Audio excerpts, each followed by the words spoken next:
오늘은 유튜브 상에서 상당히 유명하신 분이죠. 구만수 박사님을 초대했습니다. 안녕하세요. 반갑습니다. 고맙습니다. 네. 부동산학 박사시고 토지 투자 모르면 하지마 3시간 공부하고 30년 써먹는 부동산 시장 분석 기법 책의 저자이기도 하시죠. 네, 그렇습니다. 네. 저도 이 토지 투자 모르면 하지마 이 영상으로 아마 처음에 이렇게 알게 됐던 것 같은데 예, 네, 오늘 부동산과 관련해서 좀 다양한 질문을 좀 드리도록 하겠습니다. 일단 워낙 뭐랄까 가감 없이 아시는 상황을 그냥 그대로 이렇게 솔직하게 말씀하시는 분을 워낙 유명하셔서 네. 일단 현재 2020년 부동산 시장을 보면은 정말 많은 우여곡절이 있었잖아요. 뭐 코로나 사태까지도 벌어지고요. 그런데도 계속 상승을 하고 있다. 그런데 이제 어느 정도 이제 거품이 많이 들어갔기 때문에 폭락이 올 거 아니냐? 이런 얘기 하시는 분도 있고요. 네, 시장이 아주 완전히 갈라졌는데 어떻게 보시나요? 뭐 시장 자체를 지금 본다라면 뭐 다들 힘들어하는 상황입니다. 예를 들어서 뭐 집값이 많이 올라서 집을 보유하고 있는 사람이 그렇다고 해서 굉장히 좋아할 것이냐, 또 그 문제는 아닌 것 같고요. 뭐 세금 때문에 여러 가지 문제도 있고 이걸 어떻게 처리하느냐, 또 진짜 이렇게 올라가는 게 맞느냐라는 그런 스스로 그런 이야기 하시는 분들 많고요. 반대로 이제 집을 보유하지 못하고 계시는 분들은 뭐 그거는 뭐 이야기할 것도 없이 뭐 어떤 상대적 박탈감이나 어떤 그 부분에 있어서는 지금은 시장 플레이어들이 모두 다 힘들어하는 그런 상황이다, 이렇게 정리할 수 있습니다. 네. 그러면 어떻습니까? 일단 더 오를 것인지 아니면 이제는 좀 하락 혹은 뭐 진짜 폭락 이런 것까지도 생각해 볼 수 있는 상황인 건지. 그거는 김현미 장관님한테 물어봐야 돼요. 내가 어떻게 알아, 그거를. 근데 일단 이런 식으로 부동산 정책을 계속 간다라면, 또는 세계 경제 상황이 아시다시피 유동성을 굉장히 이렇게 계속 풀어낸다라면 하락을 해야 될 이유를 찾지 못하고 있는 것은 사실입니다. 근데 김현미 장관, 정부에서는 하락을 그러니까 하락시키기 위해서 여러 가지 정책을 자꾸 만들어내고 있잖아요. 근데 왜 하락이 아니라 오히려 상승한다고 보시는 거죠? 그것은 정책 자체가 사람들의 마음을 굉장히 지금 불안하게 만들고 있어요. 사람의 마음을 갖다가 안정을 시켜야 되는데요. 지금 서울에 계신 분들도 그렇고 전국에 계신 분들이 무주택자들 특히, 또는 이제 집을 장만하려고 준비를 하고 계셨던 분들이 마음을 조급하게 만드는 거예요. 지금 왜? 최고로는 지금 서울 같은 경우에, 수도권 같은 경우에 공급 물량이 없다라는 것. 특히 서울이 가장 핵심적이죠. 그러다 보니까 서울을 들어가야 되나 계속 지금 그렇게 생각을 하고 있고, 예전에는 집값이 떨어질 것이다라고 굉장히 철두철미하게 믿고 계셨던 분들조차도 이거 서울 사야 되는 거 아니야? 이런 지금 그러고 있어요. 그러다 보니까 이 정부 정책이 전향적으로 바뀌지 않는 이상, 예를 들어서 국토부 장관님이나 문재인 대통령께서 사실 정치가이시지 주택 전문가는 아니잖아요. 그러니까 본인들의 생각과 시장에 돌아가는 상황은 거의 지금 맞지 않고 있다, 이렇게 말씀드릴 수 있습니다. 그러니까 일단 뭐 말씀하신 대로 시장은 시장에 맡겨야 된다. 뭐 수요를 통해서, 뭐 공급을 통해서. 근데 이제 정부는 아무래도 시장 자체를 조절을 하려고 하는 이 행위, 이것이 결국은 가격을 더 상승시키고 있는데, 그래서 가격의 상승을 바로미터라기보다는 사람들의 마음을 계속 불안하게 만들고 있다. 그게 핵심인 것 같습니다, 저 개인적으로. 그래서 이제 자꾸 사람들이 강사만 안 되는 겁니다. 심리가 자꾸 생기는, 그렇게 보시는군요. 그러면 앞으로는 지금 이런 기조가 유지되는 한 더 오를 수밖에 없다. 오를 수밖에 없는 상황이다, 이렇게. 그러면 이번에는 만약에 오른다고 하면 뭐 다들 많이 오른 것 같거든요. 어디가 더 오르거나 아니면 또 내린다고 했을 때는 또 어디가 좀 타격이 클 것일까? 뭐 원래 그래 왔지만요. 사실은 우리나라에서 그 주택이, 그러니까 특히나 아파트가 어떤 부동산 또는 자산 어떤 가치로서 이렇게 대두된 건요, 사실은 한국전쟁 이후에 전후 복구 과정에서 이렇게 일어났던 일입니다. 뭐 예를 들어 뭐 조선시대 때야 뭐 그게 뭐 부동산 그때도 있긴 했지만 지금처럼 그렇게 극악무도하지는 않았죠. 그런데 이제 이렇게 아파트 또는 주택이라는 것이 단순한 이제 삶의 주거 공간을 넘어서 자산으로서 이제 인식이 된 게 이제 불과 몇십 년밖에 되지 않았습니다. 그런데 이제 경제가 발전하면서 압축적인 성장을 할 70년대, 80년대, 90년대 때는 그때는 폭등할 가치가 분명히 있었습니다. 왜냐하면 실제적으로 경제 성장이 굉장히 따라줬고 거기에 따라서 진짜 정말 돈 버는 사람도 많았었고 그에 비해서 공급이 절대적으로 부족했고요. 그렇기 때문에 그때는 합당하게 오를 이유가 있었다라고 보는데 비해서 지금은 서울은 조금 제외하고 나머지 지방을 포함해서 전국적으로 봤을 때 지금 주택 보급률은 굉장히 높은 상태입니다. 집이 모자라는 건 아니에요. 네. 그런데 문제는 뭐냐면 살고 싶어. 내가 살고 싶어 하는 집. 누구나 거기서 살고 싶어 하는 집은 지금도 계속 부족하다라는 거죠. 더군다나 아시다시피 뭐 소득의 격차도 지금 굉장히 많이 났고 또 한 가지는 돈이 없어도 사실 어제 그 정세균 부총리 그 말씀하셨잖아요. 원래 우리 단칸방부터 시작했어. 사실은 그분의 의도가 어떤 것인지를 떠나서 저도 사실은 그런 말을 많이 합니다. 야, 신혼부부가 단칸방에서 살고 우리도 옛날에 500에 10만 원짜리부터 시작했는데 요즘 애들은 전부 다 삐까번쩍한 그래도 그럴듯한 집에서 살아야지만 결혼을 할 수 있다. 이 상황들이 모든 이런 상황들이 계속 있는 한 계속적으로 좋아하는 집, 선호하는 지역 그런 것이 계속 집중되면 집중될수록 양극화가 되면서 비싸지는 것은 계속 비싸질 수밖에 없다.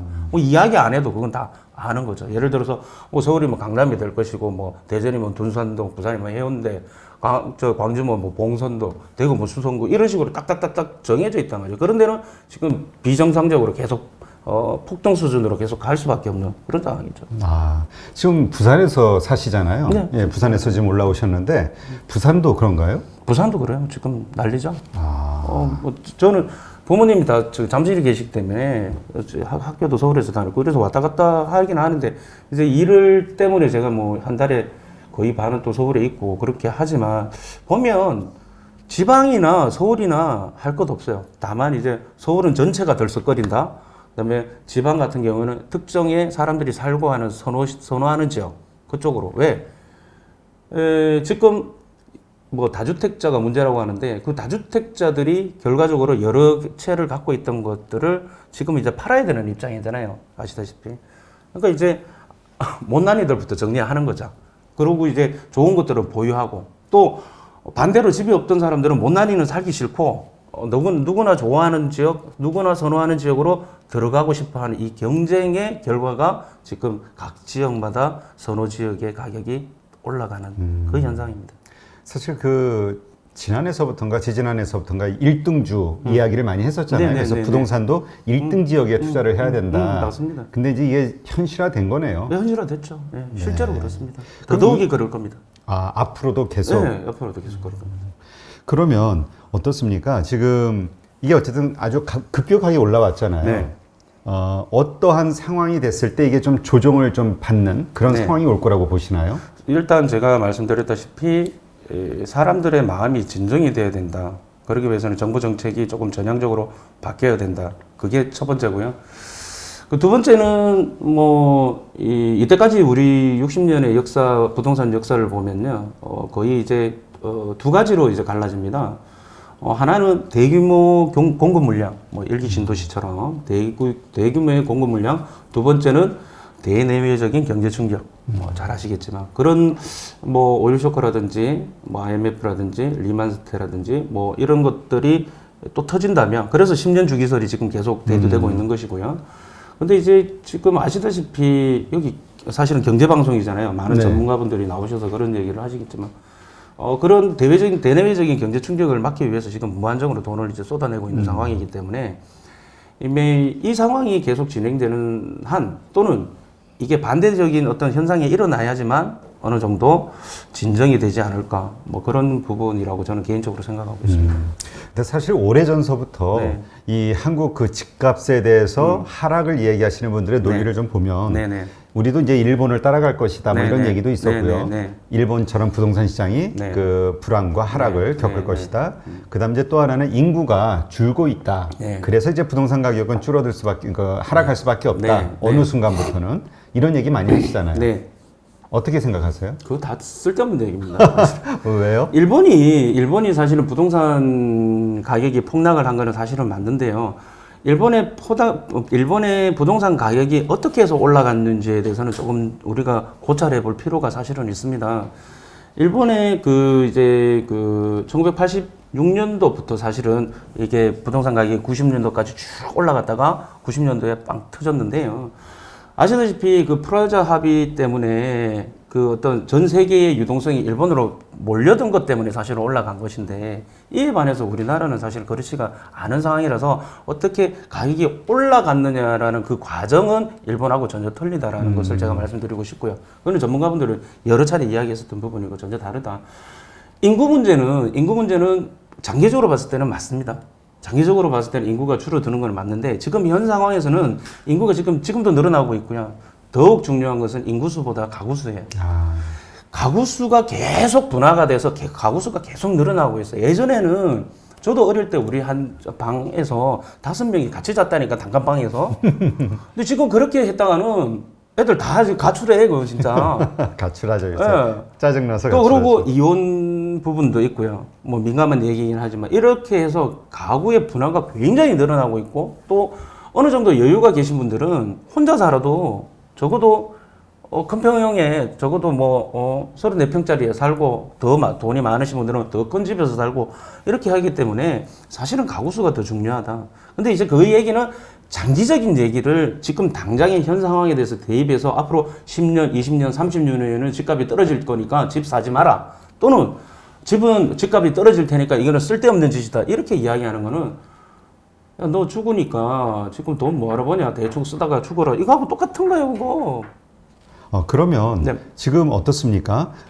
어떤 분들은 이제 우리 아파트 선호 현상이 되게 높잖아요, 한국인들이. 네네. 근데 이제 아파트가 오래되면 사실 낡아지고 네네. 가격이 더 떨어져야 되는데도 네네. 불구하고 더 오르는 그런 현상들. 근데 뭐 어차피 내구 연한이라는 건 있으니까 네네. 이런 것들이 하여튼 이상 현상이고 분명히 바로잡혀질 것. 네네. 그러니까 인구가 줄는 거하고 맞춰서 이런 것이 뭔가 좀 머지않은 장래에 좀 왜곡된 것들이 바로 잡혀질 것이다. 이런 얘기들 하시잖아요. 그게 말이 안 되는 게, 네. 우리가 지금 뭐 인구가 줄어든다고 학령기 인구 줄어들고 있잖아요. 줄어들고 있는데, 그러면 그렇게 따진다면 인구 줄어든다고 해서 서울대가 미달될 것 같습니까? 왜냐하면 제가 서두에 말씀드렸다시피 어느 지역이든 인구가 줄어들어도 사람이 살 것이고요. 어느 지역이든 경제가 좋다 하더라도 어느 정도의 자산을 가지고 있는 사람은 계속 어느 정도 분포를 하고 있습니다. 그러면 그런 사람들이 살고 싶어 하는 동네는 누가 이야기 안 해도 다 아는 동네. 그런 동네에서는 계속적으로 가격대가 집중이 될 수밖에 없고, 사람이 몰리고 가격이 올라갈 수밖에 없겠죠. 그런데 이게 부동산이 다른 재화하고 다른 것이 바로 그 부분이거든요. 주식은 하다못해 행변분할이라고 하지만, 부동산은 그 자리에 그 부동성, 움직일 수 없는 그 특성 때문에, 또 부중성, 늘어날 수 없는 그 사이트만의 고유의 퀄리티가 있기 때문에 네. 이건 어쩔 수가 없어요. 어쩔 수가 없다니까. 그러면 네. 일본 같은 경우도 보면 왜 네. 도쿄 근교에 네, 네. 신도시들 맨날 가운데 내 보면- 이야기 나오는 거 다마 네. 신도시 나오고, 제가 도시계획 기술사지 않습니까? 네. 뭐 빤히 그거는 알고 있는 부분인데. 그러니까 그런 데들 보면 집 비고 막 네네. 이러잖아요. 네네. 그래서 서울도 네. 서울 주변에 신도시들이 많이 지어지고 네네. 있는데, 이런 것들도 나중에는 좀 어떤 그런 하락의 요인이 되지 않겠는가. 하락의 요인이 되는데 위성도시가 하락하죠. 다마신도시 얘기를 굉장히 많이 합니다. 부동산 전문가들도. 그 제대로 가보기나 가봤는지 모르겠어요. 도쿄 중심부에서는 가격이 떨어지지 않았습니다. 다마신도시가 박살이 나는 거죠. 근데 다마신도시를 가보시면 알겠지만 굉장히 쾌적하게 만들어 놨어요. 이제 그러다 보니까 사람과 사람이 사는 주거 공간들 사이사이에 공원이라든지 또는 이러한 뭐라고 그럴까요? 오픈 스페이스라고 그러는데요. 그게 굉장히 많이 뚝뚝 떨어져 있어서 사람 간의 인간관계가 단절되는 도시예요. 그래서 어르신들만 살고, 또 멀리 직주 근접이 너무 안 되다 보니까, 출퇴근이 굉장히 멀다 보니까 그쪽 도시를 버려버리게 되는 겁니다. 마찬가지로 지금 우리나라도 지금 사실은 마찬가지인 게, 수도권 중에서도 서울 한복판의 핵심 지역은 가격이 떨어질, 물론 이제 대내외적인 경제 충격이 일어나게 되면 조정은 받겠죠. 또는 어떤 부동산 정책이 전향적으로 일어난다라면 가격은 떨어질 수밖에 없겠죠. 어느 정도. 하지만 여기가 떨어지면 그 옆에는 위성도시는 더 박살이 난다. 그렇게 정리가 되는 것이지, 위성도시 때문에 중심도 떨어지고 위성도 떨어지고 그런 일은 없다. 아, 그러면 중심도, 그러니까 서울도 괜찮은데 네. 서울은 괜찮은데 위성 도시만 무너지는 것도 그렇죠. 있을 수는 없다. 아니죠. 있을 수 없다가 아니라 그 다마신도시 같은 경우에 위성도시가 굉장히 떨어져 있어요. 거리상으로. 네, 근데 우리는 지금 신도시라고 해봐야 거의 붙어 있잖아요. 그렇죠. 하긴 뭐몇 예, 40분 거리니까. 지하철 타고 가면은 다 연결돼 있는 상황이기 때문에 그렇게 일본처럼 일본의 예를 드는 도시처럼 그렇게 굉장히 이게 거리가 떨어져 있지 않기 때문에 영향은 일본하고 비교하는 것은 좀 곤란하다 이렇게 정리가 되는 네. 거죠. 그러면 어쨌건 박사님 말씀은 일단 정부에서는 여러 가지 조치들을 발표를 했고요. 네. 그러한 조치들 때문에 가격이 잡힐 것이다. 그 다음에 하락 조정세가 보일 것이다. 이런 식으로 얘기를 하고 있지만 네. 결코 그런 일은 일어나지 않을 예, 것이다. 이 스탠스를 그대로 간다면 그런 일은 벌어지지 않을 거라고 생각합니다. 네, 알겠습니다. 근데 이제 요즘 이렇게 집값들이 오르다 보니까 사야 되냐 네. 아니면 조금 더 기다려야 되느냐 네. 뭐 여러 가지 논란들이 있잖아요. 네. 예. 어떻게 보시나요? 근데 사고 싶어도 못 사잖아요. 사실은 그게 더 사실 중요한 게 아니겠습니까? 그러다 보니까 나오는 얘기가 진짜 영혼까지 끌어서 이제 집을 사야 되느냐 문제가 사실은 있습니다. 그런데 저는 능력이 된다라면 사는 게 맞지만 실거주용입니다. 투자용은 별개의 문제고요. 실거주라면 분명히 지금이라도 능력이 된다면, 근데 돈이 없는데 억지로 있잖아요. 막 근데 진짜 영혼까지 끌어서 하는 것은 저는 아니라고 보고요. 왜냐면 좋다고 집을 샀는데 삶이 피폐해지면 뭐합니까? 그러면 그거는 사실은 아닌 것 같고요. 능력이 된다라면 실거주용으로 사는 것이 본인의 마음, 그 실거주의 만족도도 굉장히 높거든요. 그 다음에 가족들을 위해서라도 그건 필요하다고 저는 개인적으로 봅니다.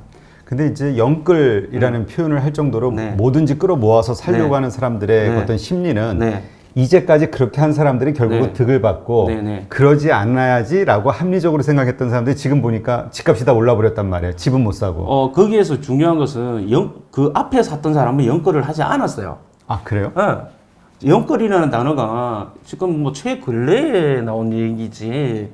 그리고 또 영끌을 해서 어디에 사느냐가 굉장히 중요한데요. 가격이 싼 곳은 되게 싸요, 지금도. 그런데 이제 비싼 곳에 이제 나는 들어가야 되겠다 이렇게 생각을 하다 보니까 자신의 부담 능력을 넘어서는 그런 어떤 돈을 끌어다가 사는 것은 저는 바람직하지 않다고 생각합니다, 사실 개인적으로. 그러면 우리가 이제 뭐 최초 생애 뭐 최초 집을 마련한다든가 네. 아니면 뭐 하여튼 거주용으로 집을 마련할 때 네. 말씀하신 것처럼 네. 전부 1등 지역, 네, 뭐 네. 강남이 됐든 아니면 하여튼 가장 비싼 지역, 네. 인기 있는 지역으로 네. 들어가려고 네. 막 이것저것 끌어모아서 하는 행위 자체는 안 좋지만 안 좋다. 그런데도 하고 싶다라면 그렇게 너무 눈높이를 높이지 말고 그 지역에 강남이 있어요. 그 지역이 제 책에 보면은 원래 사람들이 다 계란 노른자에 들어가라고 하잖아요. 네. 근데 이제 계란 노른자에 아까도 그런 얘기했지만 서울대를 가기 싫어서 안 가는 거 아니지 않습니까? 그죠? 그러면 능력껏 그 자기가 살고 있는 지역에 강남이 있어요. 그 동네에 강남이 있어요. 그 동네에 강남을 들어가면 어떤 그 패턴은 똑같이 이루어진다. 예를 들면 강서구다. 그럼 강서구에서 가장 인기 있는 지역, 괜찮은 지역. 강서구 이래버리면 사실은 목동이 제일 좋고 마곡이 좋은데 그렇죠. 예를 들면 영등포구. 영등포구도 여의도 아니에요? 예, 그러니까 그쪽에 보면 이제 또 사실은 뭐 신길 뉴타운도 그렇고요. 그 처음에는 뭐 이거 뭐 인간 되겠나 했는데 엄청나게 가격이 많이 올랐잖아요. 네. 그러니까 이제 그 자기가 부담 가능한 수준에서 그러면 이제 뭐 10m 가는 것들 힘들지만 뭐 7, 8억 하는 것들 중에서 대출 조금 내서 이렇게 하면 뭐 절대 손해 보지 않는 그런 투자가 될 거라고. 뭐 투자보다는 실거주. 그러니까 뭐 너무 이제 스트레스 받으시지 말고 요즘 뭐 사실은 뭐 금리가 너무 싸다 그 때문에 그렇다는 얘기인데 그 말도 사실은 맞고요. 맞는데 어쨌든 실거주라면 그 동네에 자기가 부담 가능한 수준에서 하는 건 나쁘지 않다고 봅니다. 근데 너무 막 연끌까지 해갖고 너무 좋은 거를 살려고 하는 것은 바람직하지 않다. 네. 그렇게 생각합니다. 그러면 어떻습니까? 이제 요즘 뭐 우리 과천 그 방송 전에도 과천 그 신도시 얘기를 좀 했는데 네. 이렇게 청약을 하고 싶어도 네. 가점이 안 되는 경우가 많잖아요. 네, 그래서 네. 청약 저축이 과연 이게 쓸모가 있냐 이런 얘기까지 나오고 그래서 있는데 저기 쌀장관 죄송합니다. 쌀장관님이 너무 잘못한 게 김현미 왜 가점제로 다 돌렸는지 난 정말 사실 이해가 사실 안 되는 게 그거는 물론 이제 나름대로의 어떤 그런 당위성은 있어요. 왜냐하면 오랫동안 무주택으로 있었고 아기도 많고 부모님 봉양하고 이런 분들한테 우선권을 준다라는 것은 분명하게 사실은 맞다고 생각을 합니다. 그런데 젊은 친구들은 가점이 되냐고 안 되는데 그러니까 젊은 친구들 박탈감이 더 많아지는 거죠. 근데 젊은 친구들 안만 있어 보세요. 그거 되겠냐고. 가점이 안 나오죠. 안 나옵니다. 사람들은. 절대 안 나와요. 그래서 오죽하면은 청약은 무슨 피 주고 사라는 말이 시중에 나 돌고 있는 거고요. 사실은 가점 이야기만 한다면 사실은 그건 제가 봤을 때 너무 세대 간의 어떤 싸움을 시키는 세대 간의 분쟁을 시키는 게 아니냐. 차라리 정말 그냥 러프하게 그냥 당첨된 사람은 야, 너 전생에 나라고 했구나. 로또 그래 됐다. 이러면서 우리 로또 됐다고 해서 그 사람 뭐라 하는 사람 아무도 없잖아요. 차라리 그게 맞지 않겠느냐 이런 상황이라면. 네, 그렇군요. 그래서 이제 청약저축보다는 뭐 지역주택조합이라든가 이런 쪽으로 눈을 돌리는 분들도 있다고 하거든요. 있죠. 요즘. 네. 어떻습니까? 그런 방식은? 저는 이제 지역주택조합은 사실은 공부도 하지 마라 하거든요. 그 왜요? 영상이 굉장히 많습니다. 이 지역주택조합은 기본적으로 저는 사기 집단이라고 생각합니다. 이 일을 하고 있는 친구들이. 왜냐면 그 사람들이 잘 몰라요. 지역주택조합이 비슷하게 가다 보니까 이제 재개발처럼 또 조합이라는 말도 쓰고 네. 조합원이라는 말도 쓰고 해서 재개발이나 재건축 정비사업처럼 이렇게 생각하시는데 틀린 건가요? 전혀 다릅니다. 지역주택조합은 본인이 주체가 돼서 사업 시행을 하는 거하고 똑같습니다. 그런데 그 사업 시행을 개별적인 사람들이 만나서 할 수 없기 때문에 어느 특정 다른 이제 시행자라고 해서요, 시행 대행사가 있습니다. 그 일을 전체적으로 해주는. 근데 얘네들은 정말 그냥 땅 짓고 헤엄치는 애들입니다. 사람들한테 돈 받아서 땅 사서 아파트 지을 테니까 돈 먼저 내라 이거거든요. 근데 처음에 돈을 한번 내게 되면 어떤 상황이 벌어지냐면 계속 그런 거 있지 않습니까? 물귀신. 한번 발을 담그면 계속 이렇게 끌려가는. 이러저런 용어로 계속 돈을 받아요. 그 상황이 되고요. 일단 단적으로 지역주택조합의 성공률은 10% 미만입니다. 그러니까 우리가 세상의 모든 일은 모르는 일에 대해서 베팅을 할 때는 확률로 따져서 베팅을 하는 거잖아요. 근데 사람들이 이 확률이 10%라는 거에 대해서 전혀 모르세요. 그래서 지역주택조합에 관련해서 유튜브 영상이라든지 또는 네이버 검색이라든지 해서 지역주택조합의 피해라고 이렇게 치시면 어마무시하게 나와요. 그래요? 정말 많이 나와요. 그러니까 그거를 보시고 하신다면 지역주택조합을 못할 겁니다. 근데 이제 그렇게 이야기하면 또 댓글에 이렇게 달립니다. 트리마제가 지역주택조합이었어. 지역주택조합에 돈 되는 경우도 있어. 이딴 식으로 이야기하잖아요. 근데 사실은 그 결과만 봐서 그렇죠. 그 과정상에서는 목숨을 끊은 사람도 있고요. 네. 그래서 그런 어떤 비극들이 굉장히 많이 나타났던 그런 방법의 어떤 아파트입니다. 그러니까 그거는 절대 하면 안 됩니다. 지역주택조합은. 근데 이 하지 마세요. 지역주택조합이라는 게 이게 많이 일어나는 현상인가요? 네, 많이 일어납니다.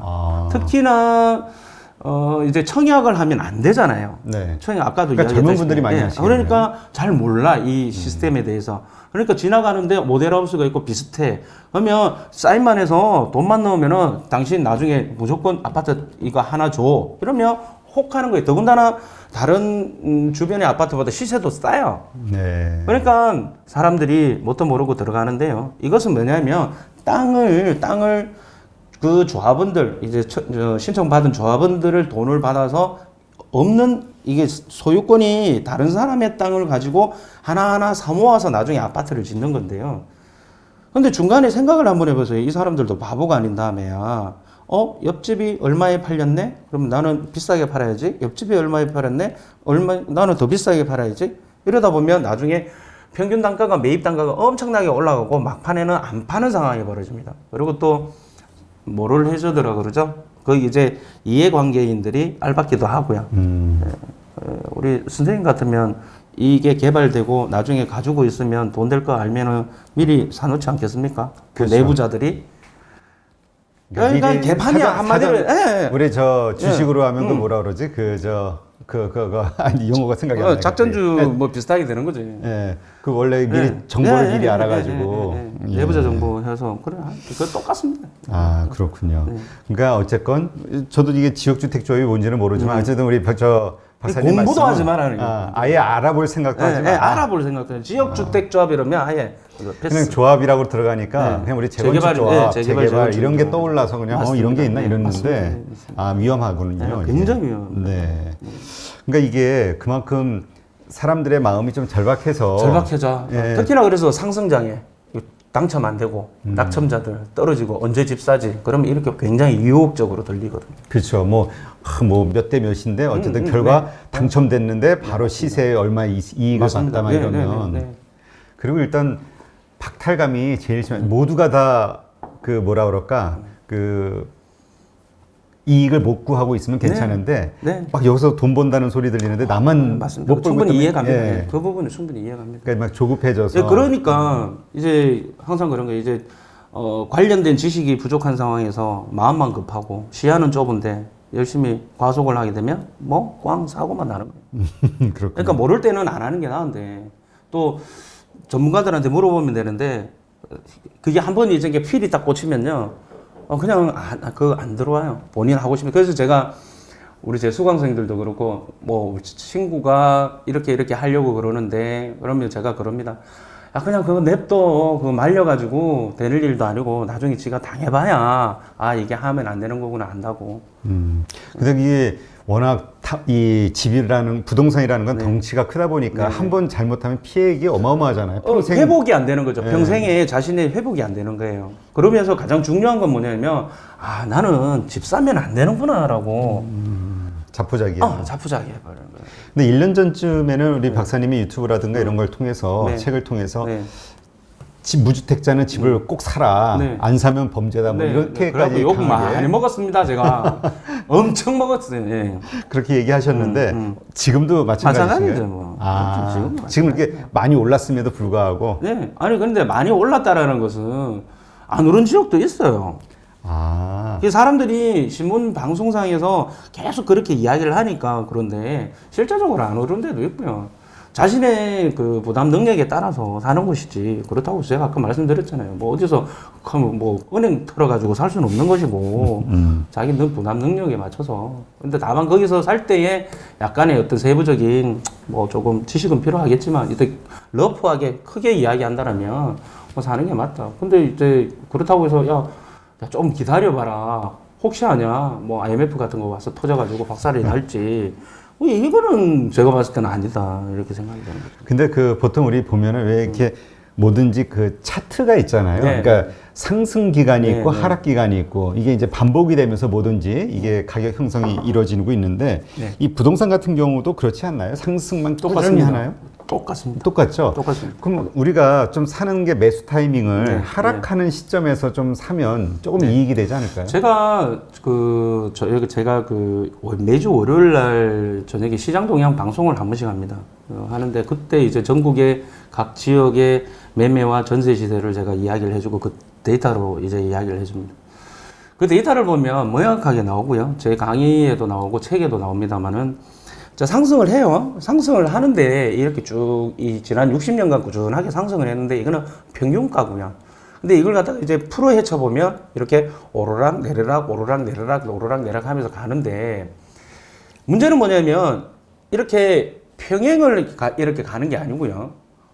우상향을 하면서 오르락 내리락 오르락 내리락 하면서 간단 말이죠. 근데 이것은 이 역시도 평균가예요.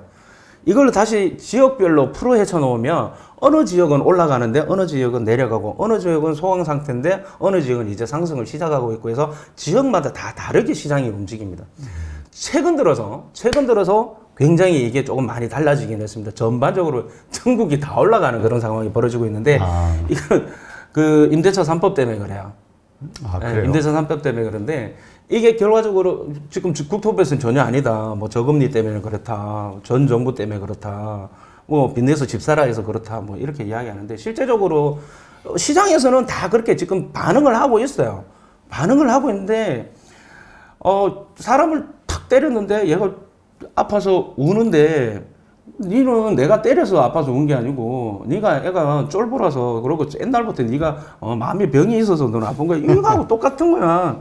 그래서 제가 볼 때는 말씀대로 오르고 내리고 하지만 이게 핵심은 뭐냐면 전국이 지역적으로 다 돌아가면서 오르기 때문에 어느 지역은 오르지만 어느 지역은 소강 상태고 또 서울에서도 마찬가지로 어느 지역은 많이 오르지만 어느 정도 조금 덜 오르고 이런 상황들이 분명히 있습니다. 그거를 저는 파도를 탄다고 그러는데요.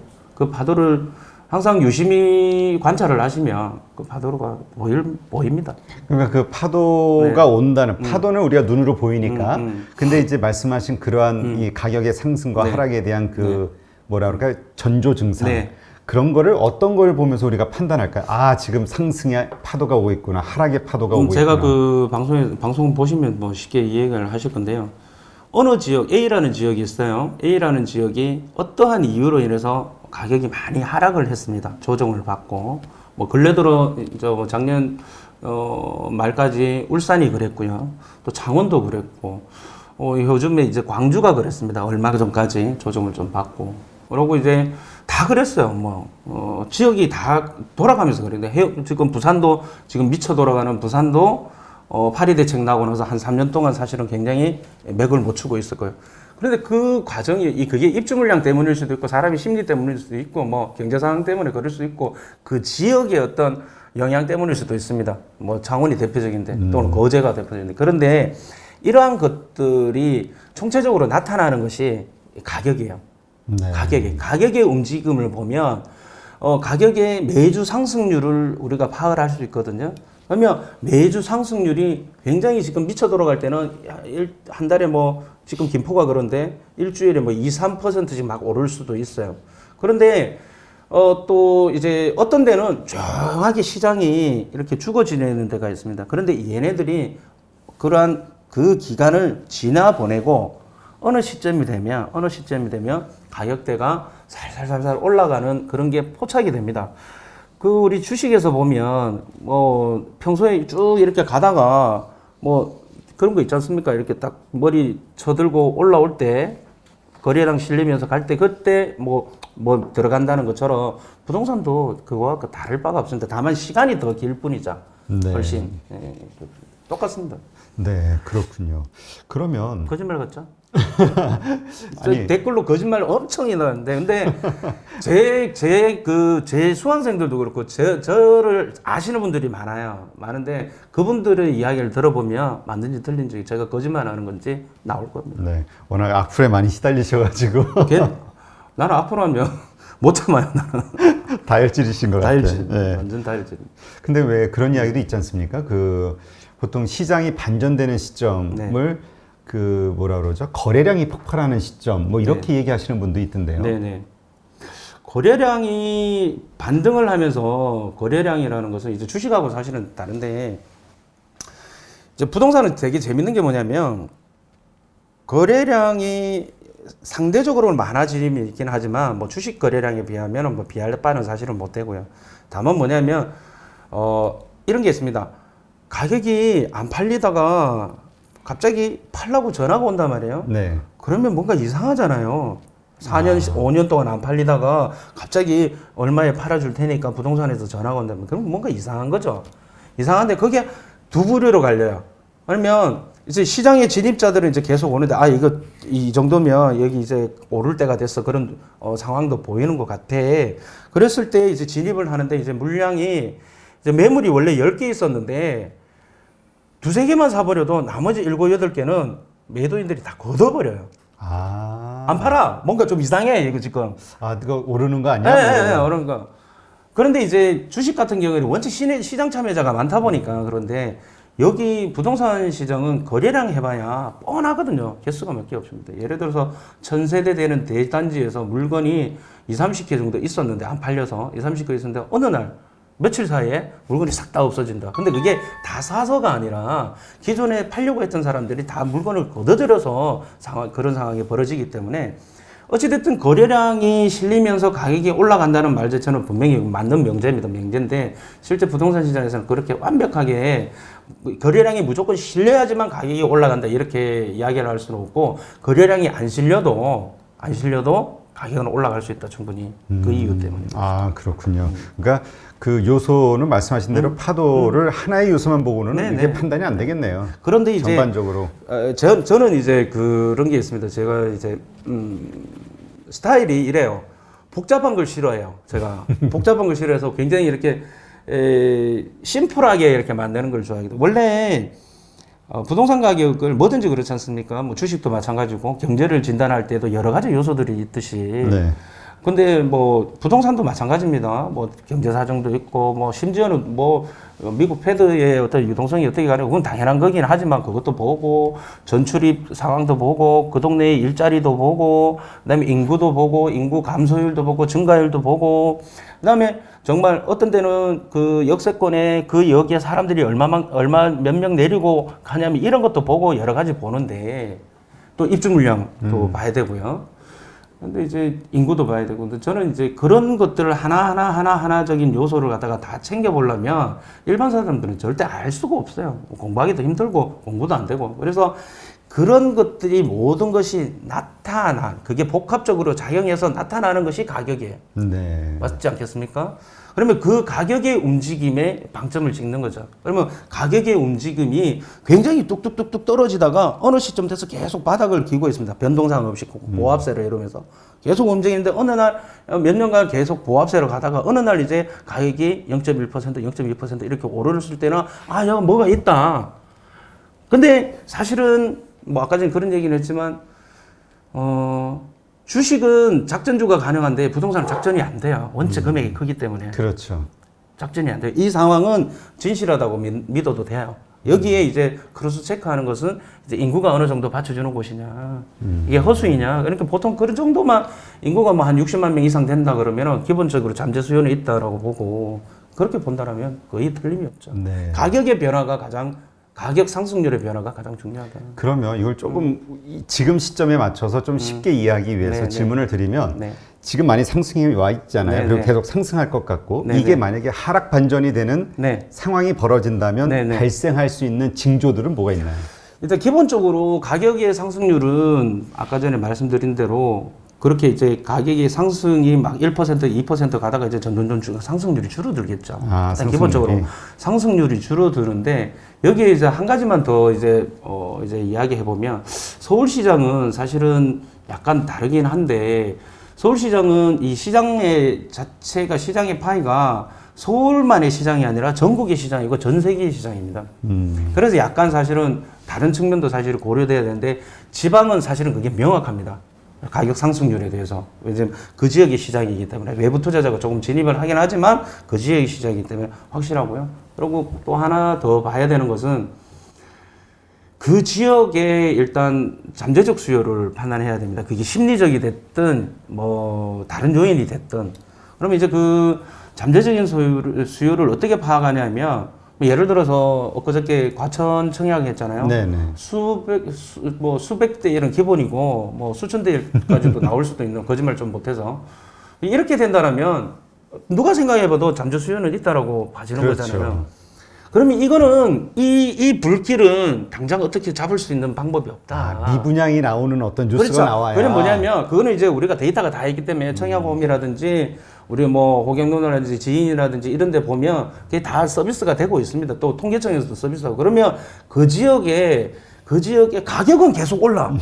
가격은 계속 오르는데 청약을 하면은 사람들이 청약을 하네. 그러면 얘는 이거 돈 막 나와야 된다라고 기본적으로 알 수 있는 거죠. 아, 그러니까 결국은 새로 신규로 이렇게 받아줄 사람이 있어야 되는. 신규로 만들어지는 분양 물량들이 어떻게 움직이느냐. 얼마만큼의 경쟁률에 움직이냐. 그리고 거기에 지금 이 미분양이 쌓이느냐. 미분양이 이제 추세죠. 추세. 우리 그 주식도 추세를 많이 보지만 추세가 점점 줄어들고 있는 추세면 이거는 그 시장이 점점 좋아지는다고 봐야 되고요. 미분양 물량 추행률도 떨어지고 미분양 물량도 조금씩 알게 모르게 가랑비에 어쩌듯이 늘어나는데 집값은 미친 듯이 올라 있어요. 그러면 이거는 100% 오버슈팅이라고 봐야 됩니다. 아무리 돈지랄을 해도 그렇지 그 술에 장사 없고 매에 장사 없다고 결국은 근데 이제 그렇게 해도 핵심 지역 아까 전에 이 부동산의 특성이 그 아주 그 사이트가 거기는 누구든지 살고 싶다 한다라면 어느 정도 방어는 되지만 전체적인 시간 평균 시장으로 봤을 때는 그건 굉장히 위험한 신호다 이렇게 보시면 돼요. 아, 그렇군요. 이렇게 해서 우리가 말씀하신 그런 조건들을 좀 계속 뉴스나 어떤 데이터를 상식적이잖아요. 근데 뉴스는 늦어요. 아, 뉴스는 늦어요? 늦어요. 그러니까 본인이 들어가서 직접 찾아보면 되는데 그 서비스 해주는 데가 너무 많기 때문에 본인이 작성을 할 필요는 없어요. 그거 보고 이제 판단만 하면 되는 거예요. 근데 그걸 볼 때 지역을 어디로 봐야 돼요? 전국 평균 아니면 서울 평균 아니면 뭐 강서구 평균 이런 식으로? 제가 이야기 말씀드렸습니다. 지역은 다 따로따로 움직인다고. 네. 그러면 지역적으로 따로따로 그 섹션을 구분할 필요는 있겠죠. 서울 전체를 보고 강남과 강북을 보고 또 경기도로 봤을 때 경기도 아시다시피 너무 넓으니까 뭐 동북쪽이냐 동서쪽이냐 남동쪽이냐 이런 식으로 해서 나누고 광역시는 광역시다 나누고 광역시도 이제 구별로 나누고 이런 식으로 시장은 따로따로 다 움직이니까 거기에 따라서 보면은 답이 다 나와요. 근데 광역시는 어차피 제가 아까 말씀드렸듯이 선호지역은 딱 정해져 있잖아요. 그럼 선호지역을 기본적으로 보고 걔네들 움직임에 따라서 옆에 이제 다른 동네들도 움직이니까 네. 그렇게 보시면 쉽죠. 네. 간단하죠. 그렇게 하면 정말 부동산 이 가격, 이 주택 가격의 어떤 이 향방이 이렇게 우리 사회자님 보시기에도 맞지 않겠어요? 제가 한번 테스트 해보겠습니다. 예, 해보시죠. 네. 확실합니다. 네. 그런데 그 말씀하셨듯이 이제 그 1등 지역 네. 여기에 이제 흐름에 따라서 이제 그 주변 시세가 움직이는 거잖아요. 네, 네. 근데 또 그런 말씀하시는 분이 있어요. 그 중소도시는 앞으로 좀 더 어려워질 것이다. 네, 네. 만약에 지방을 간다 해도 광역시 중심의 맞습니다. 어떤 이런 쪽으로 몰려야 된다. 맞습니다. 제가 그래서 항상 이야기하는 게 인구 적어도 50만 이상의 그 지역은 되어야 투자라는 개념으로 간다면 인구 50만 이상이 돼야 되고 물론 이제 자기가 아주 뛰어난 어떤 예지력을 갖고 있고 판단력을 가지고 있다라면 다른 그 부분은 다른 부분이고 지금 오늘 제가 말씀드리는 것은 본인이 생각할 때 나는 초보자다. 재테크에 별로 그렇게 관심도 없었고 그런데 이제 관심을 한번 가져봐야 되겠다라고 생각하는 분이라면 제가 말씀드리는 게 맞고 굉장히 오래 투자를 했고 경험이 굉장히 또 노하우가 또 이렇게 장착이 되신 분들은 제 말 들으실 필요 없습니다. 본인의 판단이 가장 좋은 판단입니다. 네, 알겠습니다. 근데 왜 그런 말씀을 드리냐면은 지금 이제 전세 대출, 전세난이라는 요새 표현이 자꾸 떠오르고 있잖아요. 네. 이게 전세난이라는 게 현실적으로 들어갔을 때 말씀하신 것 어떤 1등 지역에다만 자꾸 들어가려는 어떤 추세 때문에 그 지역 중심으로 그런 현상이 생기는 것인지 아니면 전반적으로 모든 지역에서 이런 현상이 생기는 건지. 지금 전반적인 상황에서 네. 예를 들어서 저기 시골 농어촌 주택에 그런 데는 전세난이 일어나지 않죠. 근데 지금 서울의 임대차 3법이 이게 발효되기 전에는 엄마 아파트가 시세가 전세 가격이 한 4, 5억 정도 했어요. 네. 몇 달 사이에 지금 8억 5천원. 계약갱신을 청구를 쓴 사람은 괜찮은데 이제 그분은 어찌됐든 2년 동안은 더 사실 수 있겠죠. 그럼 2년 후에는 어떡할 거냐는 얘기죠. 그럼 이제 또 당정에서 지금 그러더라고 2+2가 아니라 3+3으로 하겠다. 그러니까 법이야 망치 두드리면 되고 180석이니까 뭔 짓을 못 하겠습니까? 그러니까 자꾸 이게 시장이 사실은 왜곡되고 있고요. 지금 어느 정도 사람이 살고 싶어 하고 애를 키울 수 있는 장소라면 지금 전국적으로 전세난이 다 일어나고 있습니다. 그거는 팩트입니다. 팩트. 아, 그러면 그 인기 지역이 아닌 그 예를 들어서 그러니까 전세는 굳이 인기 지역에 살 필요는 없지 않습니까? 그쵸. 예, 그러니까 조금 덜 인기 지역이라도 돈에 맞춰서 살면 되는 건데 그러함에도 불구하고 심지어 사실은 요즘 젊은 부부 똑똑한 애들은 지방에서요, 원래 살고, 그 둘이 번 돈 가지고 투자를 하는 경우도 많아요. 그렇죠. 예전에는 전세가, 이게 사실 전세 제도가 사실은 이게 뭐, 옛날에, 이자가 굉장히 높았을 때, 박정희 대통령 때, 그때 이야기지. 그 주인이, 그때는 은행 대출이 잘 안 됐기 때문에 전세금을 받아서 다른데 이제 투자를 한다든가 자기 뭐 어찌됐든 사업 작업을 한다든가 했던 은행에서 돈을 못 빌렸기 때문에 그런데 지금은 이자율이 이렇게 나는 상황에서 전세금을 받는다는 것은요, 가장 그 집주인이 지금 사실은 멍청한 일입니다. 사실은 그래서 뭐 갭 투자하는 놈 망해버려라 뭐부터 시작해서 별의별 이야기가 나오는데 지금은 갭 투자를 할 수 있는 상황도 아니에요. 왜냐하면 주택수를 늘릴 수가 없기 때문에 굉장히 세금을 많이 받기 때문에 지금 갭 투자 그렇게 사실은 하지도 않고 하려고 사실은 생각도 안 하고 실제는 정말 실수요자들만 지금 하고 있는 상황이고요. 그렇기 때문에 이 전세 제도는 사실은 전세입자 입장에서는 가장 주거 비용이 작게 드는 구조입니다. 매매와 전세와 월세 중에서 주거 비용이 가장 적게 드는 이거거든요. 근데 이제 정부에서는 이렇게 예를 들어서 이런 거죠. 5억짜리 집 세 채를 가지고 있는 놈은 죽일 놈이고 15억짜리 전세 사는 사람은 서민이잖아요. 그러니까 생각을 한번 해봐요. 이거 뭔가 이해가 안 되는 거예요. 내 상식으로는. 이게 그러다 보니까 전세는 계속 연장시켜주고 그러니까 이거지. 그래, 너 괴로우니까 집 팔아라. 집은 팔면은 다른 사람은 집을 살 수 있는 기회가 되니까 가격 안정화가 되지 않겠느냐인데 이게 새우깡이냐고. 왜요? 아니, 생각을 한번 해보세요. 내가 살고 싶은 여기야. 이 동네야. 내가 살고 싶은 데는. 네. 근데 사람을 파는 거는 이건 안 팔고 다른 데 안 좋은 거 판단 말이지. 다주택자는. 그러면 전세 입장에서도 사기는 여기 사고 싶은데 물건은 여기 있단 말이죠. 그러니까 굉장히 지금 시장이 양극화되거든요. 안 팔리는 물건은 계속 안 팔리고. 그러니까 지금 가격을 잡는 하나의 그 정책 가운데 정부가 미는 게 그거잖아요. 다주택자들이 물건을 다 내놓고 내놓다. 근데 그렇게 해서 일단 내놓고 있고 실제적으로 되겠다. 내놓고 있습니다. 내놓고 있는데 그 물량은 굉장히 작고요. 왜냐하면 애초에 다주택자는 그렇게 많지 않았어요. 우리나라 4%밖에 안 돼요. 아, 그래요? 네. 3주택 이상, 뭐 다주택, 2주택부터 다주택이라고 그러는데. 3주택 이상? 네. 그러면 그 인간들은 나머지 96%의 어떤 호응을 얻기 위해서 4%를 죽어라 하는데, 그러면 4% 갖고 있는 인간들도 다 임대 등록 해놓고 있는 인간들이고, 그러니까 그거조차도 이제는, 이제 소급 적용해서 이렇게 다 이제 풀겠다 하는데, 그 물량이 사실은 몇 개 안 돼요. 그리고 또 그 물량이 재밌는 건 뭐냐면, 제가 계속 이야기하잖아. 살고 싶어 하는 데가 꽤 아니라니까. 예전부터 이 살고 싶어 하는 곳은 모자랐고 앞으로도 모자랄 거다는 얘기죠. 근데 이제 지금 사실 그래 얘기하잖아요. 애들 때문에 집값 때문에 출산율도 떨어지고 집값 때문에 결혼율도 떨어지고 뭐 이딴 소리를 했는데 그건 말도 안 되는 소리인 게 그러면 집값이 계속 떨어졌던 동네들이 있어요. 창원도 그랬고 뭐 2017년까지 대전도 그렇고 막말로 얘기해서 서울이 2010년부터 14년도까지 집값이 개판이 됐는데 그때 출산율 늘었냐고. 그러니까 이제 갖다 붙이는 거야. 그냥 막 갖다 붙이니까 집값이 올라서 집을 못 산다. 집값이 올라서 애를 못 낳는다. 물론 100% 거짓말은 아니겠죠. 그게 이제 그러니까 집값이 올라서 뭐 집값 떨어져 있는데 얼마나 많은데. 근데 그런 데는 그러면 거기가 출산율이 늘어나냐고. 이게 사람들이 본질을 숨기고 있는 거, 본질을 숨기고 있는 거. 핵심은 뭐냐면 내가 살고 싶은 데가 비싼 거야. 아, 그렇죠. 근데 이게 계속 간다는 거죠. 근데 네. 이번에 코로나 때문에 왜 네.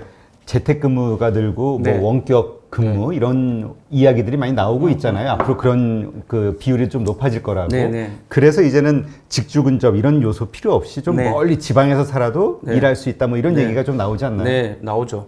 그게 시장에 좀 영향을 끼칠 그래 한번 해보라니까. 그렇게 한번 해봐요. 왜냐하면 제가 항상 그렇게 이야기하는데요. 물론 이제 아주 전문가적인 소양을 가지고 있고 아주 뛰어난 지식을 갖고 있는 사람들 일단 뺍시다. 빼고 그냥 보통의 사람들 보통의 생각만 갖고 이야기한다라면 내가 좋아하는 것을 좋아하면 안 돼요. 특히나 부동산은, 특히나 아파트는 내가 좋아하는 것을 좋아해서 살게 되면 100% 그거는 폭망이에요. 근데 자기가 좋아서 자기 주거 만족도가 높은 것은 그거는 자기 만족이니까 괜찮은데 이게 투자적인 측면에서 조금만 개입이 돼버리면 누구든지 좋아하는 거, 누구든지 사는 거. 우리 주식할 때도 그러잖아요. 거래량이 많은 거 하라고. 그래 빠져나오기 여차하면 빠져나오기 쉽다고. 왜? 많은 시장 플레이어들이 사고 파는 것에 들어가야 그걸 가지고 있어야 나중에 내가 어떤 일이 발생했을 때에 현금화 시킬 때 현금화가 쉽잖아요. 똑같다니까. 그래서 네. 어떤 그 경제학자는 그런 이야기도 하시더라고요. 우리가 그 1주택 뭐라 그러죠? 그 2주택 이상 그 세금 과세 중과세 네, 되는 거 네. 이거를 좀 바꿀 필요가 있다. 어떻게? 그러니까 예를 들면 서울 지역에 그렇게 가지고 있는 거면 네, 인기 있는 지역에 네, 두 채 네. 가지고 있는 거는 뭐 중과세 할 수도 있지만 시골 지방 같은 데는 집이 남아돈다. 근데 사람은 또 이렇게 별장처럼 그쪽에 가서 살고 싶어하는 마음도 네, 있으니 네, 네, 네. 그런 경우는 저 두 가구, 저 2주택 이런 네. 걸 좀 그 봐줘야 되는 거 아니냐. 타당한 얘기죠. 네. 근데 이제 일부 지금 그 귀농하시는 분들한테는 그런 혜택을 일부 주는 지금 제도도 있습니다. 있는데 그 부분은 이제 이런 거죠. 이 정부 정책이 사실은 만드느라 굉장히 힘드시겠죠. 저처럼 이렇게 입으로 떠드는 거에 비해서는 이렇게 그걸 갖다가 이것저것 다 고려하시는 분들은 굉장히 힘들게 정책을 내시리라고 생각은 합니다. 그거는 뭐 당연한 얘기인데 말씀 주신 것처럼 약간의 어떤 운영의 묘가 필요한 건 아니겠느냐. 왜냐면 다주택자는 무조건 나쁜 놈이다 이러니까 또 다주택자는 세금이 높아져 버리니까 결과적으로 억지로 안 팔아도 될 집을 팔아야 되는. 왜냐면 다 투기꾼은 아니지 않겠습니까? 또 투기꾼 맞아요. 또 사실은 그 뭐 돈 벌자고 하는 건데 자본주의 국가에서 돈 벌자고 하는 건데 그럼 그거를 투기인지 투자인지는 모르겠지만 투기꾼이라 하면 그럴 수도 있어요. 그거를 그거를 틀렸다라고 생각은 하지 않습니다. 하지만 어찌됐든 뭐 그렇게 욕한다고 해서 본인한테 남는 게 뭐가 있습니까? 그냥 박탈감만 더 커지는 거지. 그러니까 빨리 본인도 이 그 자본주의 국가의 신용화폐 시스템에 이렇게 들어가서 같이 일원이 됐든지 아니면 맨 밑에 댓글에다가 욕이나 하면서 저 개새끼 소새끼 하면서 그렇게 살든지 그거는 본인의 판단이지. 그러니까 그 운영의 면은 필요합니다. 자산을 증식한 분들의 어떤 이야기를 들어보니까 믿고 있던 게 자본주의 시스템, 그 다음에 인플레이션에 대한 베팅. 거기에 베팅을 한 네, 것이다 이런 그렇죠. 얘기 하시더라고요. 네. 근데 지금 이렇게 전세 가격이 이렇게 오르다 보면 네. 이게 아까 뭐 그럴 리 없다 말씀하셨지만 그래도 혹시나 다시 갭 투자가 성행하는 거 아닐까? 그러면서 또 가격이 또 엄청나게 안 돼요. 예. 지금은 안 돼요. 그 환경이 조성은 될 수는 있겠지만 안 되는 게 뭐가 안 되냐면 지금 개수 자체가 늘어나는 걸 갖다가 굉장히 제한시키고 있습니다. 정말. 아, 그래요? 그렇기 때문에 갭 투자의 그 방점은 뭐냐면 개수 늘리기거든요. 갭 투자라는 게 잘 모르시겠지만 갭 투자는 원래 상승장에서 매매와 전세 가격이 거의 근접되어 있을 때 정말 뭐 3, 4억짜리 집이 뭐 500만 원, 1000만 원만 돈만 있어도 또 심지어는 전세 가격이 더 높아져서 오히려 매매 계약 체결 시점과 잔금 시점이 한 6개월 이상 이렇게 길어졌을 때는 그 사이에 전세 가격이 많이 치고 올라가 버리면 오히려 돈이 남아버리는 그게 플러스 P라고 그럽니다. 이제 웃기지만 전문용어로 네. 시장 바닥에서 이렇게 봤을 때는 오히려 돈이 남는 그런 상황에 대해서 그걸 갖다가 향후 한 2, 3년 갖고 있다가 차익을 보고 그런데 이게 개수가 여러 개 돼야지 누적된 돈이 많거든요. 그렇죠. 이게 네. 조금씩 네, 모아가지고. 그래서 사람들은 잘못 생각하는 게 뭐냐면 갭 투자는 진짜 5천만 원, 1천만 원, 2천만 원 최소한 진짜 정말 커도 3천만 원 이하의 것을 가지고 이야기를 하는 건데 사실은 뭐 1억, 2억, 3억, 4억은 그거는 갭 투자가 아니에요. 갭 투자가 아니고 그냥 그냥 집 사는 거예요, 그거는. 그냥 전세 낀 집 사는 거예요. 진짜 뭐 한 2, 3천만 원 그렇지. 이런 게 나야. 그러니까 그 상황은 지금 안 된다니까. 안 개수 된다. 늘리는 거 안 된다니까. 그리고 2, 3억, 3, 4억 개 어떤 그런 전세가, 매매가, 전세 낀 투자를 하는 것은 지금으로서는 종부세 두드려 맞으려고 정신 나간 짓이죠. 그렇죠. 지금 뭐 세금이 원체 높아졌으니까. 그러니까 지금 시장 상황에서는 그게 통양이 안 되는데 이제 언론에서는 이야기하기가 굉장히 좋잖아요. 갭 투자, 갭 투자. 그러니까 그 기자가 갭 투자가 도대체 뭔지도 모르면서도 갭 투자 이야기하고 있다니까. 그러니까 이러한 염려는 지금 없고. 없어요, 예. 제가 봤을 때는. 그러면 지금 어쨌든 이 전세난 때문에 그 네. 고생하는 뭐 젊은 어떤 네. 부부들이나 네. 아니면 뭐 그런 중년 가정들 이런 네. 분들 보면은 어떻게 지금 현명하게 이 상황을 헤쳐나갈 수 있을까요? 그 월세의 전환 네. 이게 대세가 될 수도 있다 이런 얘기 하시는 분도 있던데요.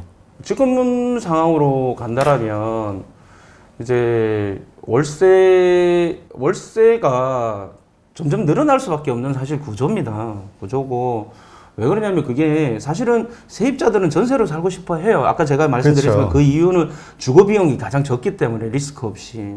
이게 그런데 이제 한국에만 있는 문화죠? 예, 한국에만 있는 겁니다. 예, 그러다 보니까 이 부분이 사실은 월세로의 전환이 빨라질 수밖에 없는데 그러니까 이제 젊은 그 정부에서 그걸 잘 모르는 것 같아요.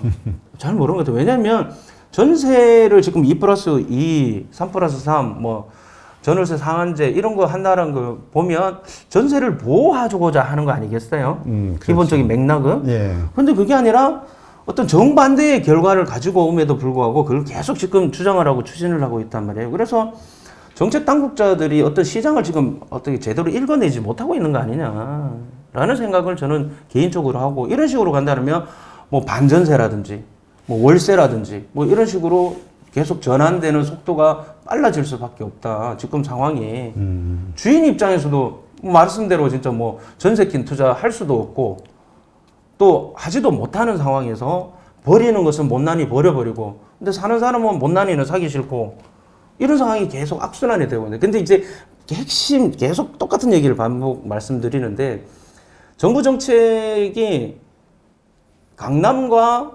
신안 앞바다의 농가주택과 모든 걸 갖다가 똑같이 획일화시킨다는 데에서 굉장히 저는 모순이 있다고 생각하고 그리고 사람들이 뭘 지금 생각하느냐 무엇을 생각하고 있고 사람들이 바라는 바가 뭐냐 집이 모자란다니까 내 공공 임대주택 지을 근데 사람들이 임대주택 싫어한다니까 어쩔 수 없이 사는 자기 거지 집 갚고 싶어. 예. 그러니까 아니 도대체 무슨 생각을 하는지 모르겠어요 무슨 생각을 해 표만 생각하지 네. 그러면 그 어떻습니까? 이 월세가 이제 앞으로 좀 더 이제 확장이 될 거라고 좀 보여지면 근데 사실 외국 같은 경우는 월세 무조건 수입의 월세죠? 대부분이 네. 월세로 나가잖아요. 월세입니다. 예. 근데 이제 과거에는 우리가 월세 계산을 할 때 막 보통 2부 이자로 계산하기도 하고 네네. 이랬었는데 네네. 지금은 어떤가요? 어느 정도로 그걸 우리가 연리 퍼센티지로 따지면 몇 퍼센트? 그게 의미가 사실은 없는 게 이제 뭐 간단하게 얘기해서 답답한 놈이 우물 파는 겁니다. 전세에서 월세 전환율은 지금 이제 법으로서 이렇게 규정을 해서 2.4%인가 뭐 이게 낮춰놨는데 그거는 그 해당되는 사례에서만 그런 것이고요. 일반 민간 시장에서는 새로이 월세를 계약을 할 때는 그 시장 상황에 따라서 가는 거죠. 뭐 그거는 아무 의미가 사실 없다고 저는 봅니다. 그 시장 상황에서 답답한 놈이 우물 파는 거고 아쉬운 놈이 돈 많이 줘야 되고 아쉬우면은 공짜로도 줘야 되는 거고 뭐 그런 거죠. 그러니까 결국은 시장 논리에 따라서 네, 인기 갈 있으면 수밖에 가격이 높아질 수밖에 네, 없고. 그의 핵심은 결국은 선호하는 지역이냐 아니냐. 그러면 지금 이렇게 전세난 때문에 고생하시는 분들이 있다면 네. 지금 말씀하신 그 비선호 지역 있잖아요. 네네. 그런 곳은 뭐 가격이 낮거나 네. 아직은 뭐 그럴 수 있잖아요. 네, 그런 그렇죠. 거를 사는 게 낫다. 이렇게 그렇지는 보시나요? 않죠. 그런데 그냥 전세 살면서 열심히 삽질해서 돈 모으는 게 맞죠. 저 주택을 사는 게 아니라 그냥 전세로. 네. 그러니까 일단은 이렇게 높을 때 왜 그런 거 있잖아요. 네. 우리가 어떤 게 뭔가 인기가 폭등하고 있다 그러면 네. 굳이 아니면 어디 맛집 있다 네. 줄을 엄청 서 있으면 네. 굳이 네. 가서 거기 줄을 쓰려는 사람들이 있잖아요. 있죠. 99%가 그렇습니다. 예. 그거를 벗어나서 네. 그러면 그 사람들이 몰리는 곳을 말고 그 네. 외 지역으로 그냥 네, 편안하게 조급증을 버려야 됩니다. 나중에 조급증. 분명히 네, 조급증을 버려야 됩니다. 좋은 기회가 있을 거라 생각하고. 기회는 옵니다. 저희 근데- 항상 하니까 버스는 항상 온다. 차비를 마련해놔라. 아, 차비. 이거 차비를 좋은 말인데. 네, 차비를 근데 마련해놔라. 그걸 확신을 못 하니까 그렇잖아요. 그거는 뭐 할 수 없죠. 뭐 그렇게 그거는 본인의 사정이니까. 내가 아무리 뭐 제가 내 나름대로의 이 생각이 있다 하더라도 뭐가지 쪼르면서 내 말이 맞다니까 뭐 이렇게 할 수는 없는 거고, 본인이 받아들이냐 받아들이지 않느냐는 그거는 본인 상황이라고 생각합니다. 아니, 그래도 좀 어떻게 좀. 근데 과거의 역사를 한번 보요. 네, 그걸로 네. 우리가 좀 어떻게 데이터를 가지고 분명히 기회는 또 올 수 있어. 옵니다. 마음을 조급해하지만 이걸 좀 설명을 해주세요. 예. 제가 아까 전에 말씀드렸지 않습니까? 제 영상 찾아보시면 유튜브에 구만수라고 치고 영상 찾아보시면 영상 그런 관련된 영상들이 많이 나옵니다. 제가 데이터로 다 표기를 해서 몇 년도에 여기가 시장이 올랐고, 예를 들어서 2007년 8년도에 그때 분양가 상한제 하면서 그다음에 서브프라임 모기지 사태 터지면서 수도권 시장이 완전히 박살났을 때 지방은 그때부터 상승했어요.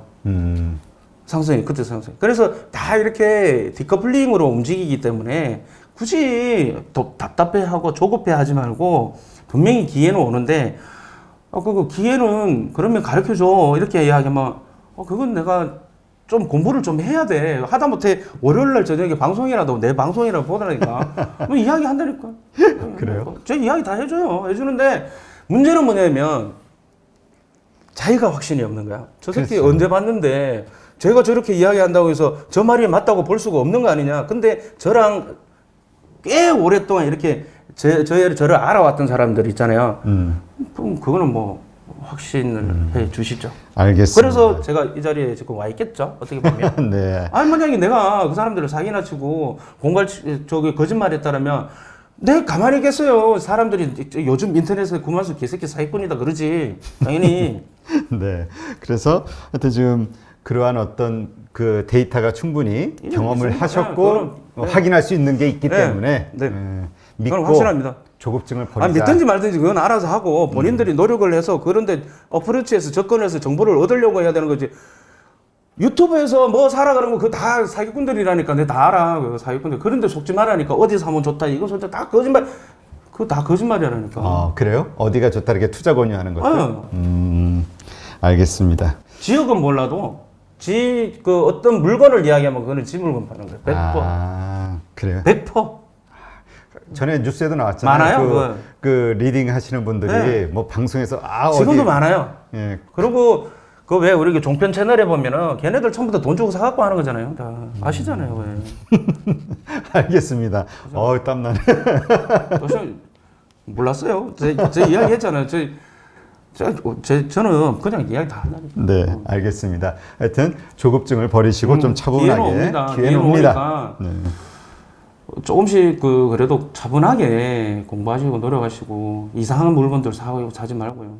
조급하니까 이상한 물건 사는 그러니까. 거죠. 그 옆에 기가 팔랑기가 되는 거야. 야, 이거 사면 뻥튀기 할 수 있어. 그러면 100% 뻥튀기 할 것 같으면 지가 하지 뭐하려고 남한테 줍니까? 이거는 말도 안 돼. 네. 상식선에서 움직이자고 우리는. 네, 알겠습니다. 지금 이제 아파트 가격, 주택 가격은 이미 오를 대로 올랐다, 혹은 더 오른다 하더라도 지금 여러 가지 뭐 세금의 문제 이런저런 것들 때문에 그러나 어쨌든 또 지금 저금리 상황이니까 어떻게 뭔가 이 소득을 만들 수 있을까, 투자 소득을 얻을 수 있을까, 이런 차원에서 토지 투자를 또 생각하시는 분들이 많이 있는 것 같아요. 근데 또 우리 박사님이 또 마침 토지 투자와 관련된 책도 쓰셨고요. 어떻습니까? 토지 투자는 하면 안 된다니까.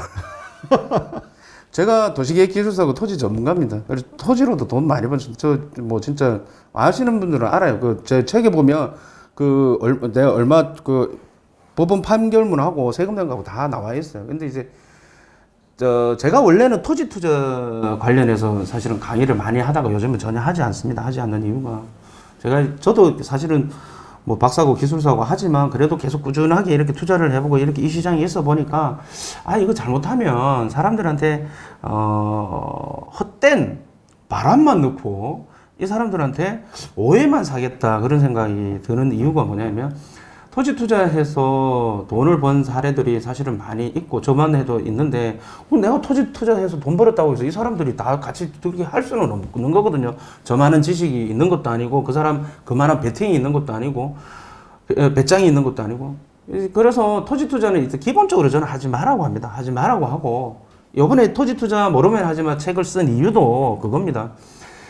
무지하게 많은 토지 상담 사례가 왔어요. 네. 그런데 그 중에서 이제 대표적인 것들 이렇게 아주 그 루틴이 있습니다. 그런 거 관련해서 기획부동산에서 속지 않는 방법들을 해서 이렇게 먼저 하고 그렇게 하지 말아 해도 꼭 해봐야 되겠다는 청개구리들이 있어요. 그 청개구리들한테 그러면 좋다. 하려면 최소한 이 정도는 공부를 하고 해라. 라고 해서 책을 제가 만들어낸 책이고 이제 지금 내놓은 책인데요. 저는 기본적으로 토지가 뭐 좋습니다. 사실은 그게 가격이 계속 오릅니다. 인플레이션 상승률만큼 계속 오르는데 문제는 뭐냐면 얘가 가격이 올라도 안 팔립니다. 아파트는 호가를 한두 개만 내려도 팔리는데 토지는 제발 좀 파세요. 나한테 좀 팔아. 그런 경우가 돼야지만 팔린다라는 거죠. 그래서 토지는 황금성이 없다고 그러지 않습니까? 부동산은. 네. 근데 부동산 중에서 황금성이 가장 좋고 시장 플레이어가 제일 많은 것이 아파트예요. 왜냐면 그래서 우리는 토지나 상가나 다른 종목들의 부동산에는 10명, 투자자 10명 중에서 한두 명만 투자를 해요. 네. 근데 아파트 시장은, 주택 시장은 투자자가 아니라 전 국민이 다 참여해요. 왜? 매매 시장이든 월세 시장이든 전세 시장이든 남녀노소가 다 들어가 있다고요. 그러니까 그 어떤 그 시장 자체가 형성 자체가 틀린 거예요. 그러니까 이쪽으로 아파트 쪽으로 그래도 사람들이 투자자에서 성공률이 높을 수밖에 없는 것이 바로 그 점 때문에 그렇거든요. 토지 제가 뭐 책 팔라고 그러면 좋아요. 내 돈 번 거 있어요. 이렇게 할 건데 아니라니까. 토지하면 돈 벌어요. 토지는 정말 공부를 해야 돼요. 최소한의 공부를 하고 그리고 한 가지 그래도 내가 죽어도 내 토지 해야 되겠다 하면 전문가는 빼고요. 전문가면 이거 안 볼 거니까. 건축법상의 도로를 물은 땅을 사세요. 건축법상의 도로는 차와 사람이 동시에 통행할 수 있는 폭 4m 이상의 도로를 이야기를 합니다. 그래야 그 도로를 물고 있어야 규모에 따라 다르지만 2m 이상 도로를 물고 있어야 집을 지을 수 있어요. 창고를 지을 수도 있고. 그러니까 독자적인 개발이 가능한 땅을 사야 돼요. 그게 나중에 팔려요. 네. 그러니까 맹지 탈출법 하면서 맹지 사가지고 뭐 어쩌고 저쩌고 갖고 할 수 있다. 그런 얘기도 많이 있잖아요. 싼 거 사서. 그거는 전문가 되면 해. 근데 일반 사람들이 그런 거에 귀를 혹해가지고 하면 그냥 가는 거야, 그냥. 그 황금성이 없다고 말씀하시는 게 잘 와닿지가 않는데 그럼 사면 얼마나 뭐 예를 들어서 100만 원이다, 1억이다, 1억짜리를 내가 한 5천만 원에 하면 그래도 안 팔려요? 그 1억이라는 것을 갖다가 어떻게 그 객관적으로 산출할 수 있느냐. 아파트는 실거래 가격에 들어가면 100% 우리 아파트 단지가 얼마 정도 한다. 물론 이제 동, 호수, 높낮이에 따라서 조금 틀리긴 하지만 토지는 1억짜리라는 걸 갖다가 어디서 판단하는 거지? 감정평가서 다 거짓말이에요. 그래요? 우린 보통 대출 은행에서 네. 대출을 받거나 뭐 할 때 다 감정평가서로 하잖아요. 네, 하는데 그거 믿을 수 없어요. 감정평가서들한테 미안하지만 지들도 알아요. 그게 편차가 굉장히 심하다는 거. 되게 주관적일 네. 수 있다. 그러면 막말로 이야기해서 감정평가 금액이 시장에 딱 내놨을 때 바로 팔려야 되는데 안 팔리잖아요. 그러니까 내가 30% 할인, 50% 할인 이게 의미가 없는 없어요. 거예요. 그건 기준이 없는 거니까. 기준이 없는데. 그러고 그래서 토지 투자는 되게 어려운 것이다. 없죠. 토지 투자는 어차피 이게 내가 이 땅을 살 때는 어느 놈이 이 땅을 나중에 내한테 팔아라고 하는가를 알고 시작을 해야 돼요. 네. 근데 요 지금 하신 말씀 중에 4m 그 도로 이야기 했잖아요. 근데 이 얘기 하신 거 저도 하나 떠오르는 게 있는데 지인이 이제 경매를 받으려고 근데 그 천안인가? 거기에 되게 좋은 땅이 나온 거예요. 그래서 갔는데 뭐 1,500평, 2,000평? 그 식당 하려고 그 식당을 하려고 딱 갔는데 도로가 앞에 뭐 예를 들어서 4m 뭐 이렇게 있단 말이에요. 근데 그 가운데 1m, 2m를 다른 사람이 가지고 있는 그런 거예요. 경우 많습니다.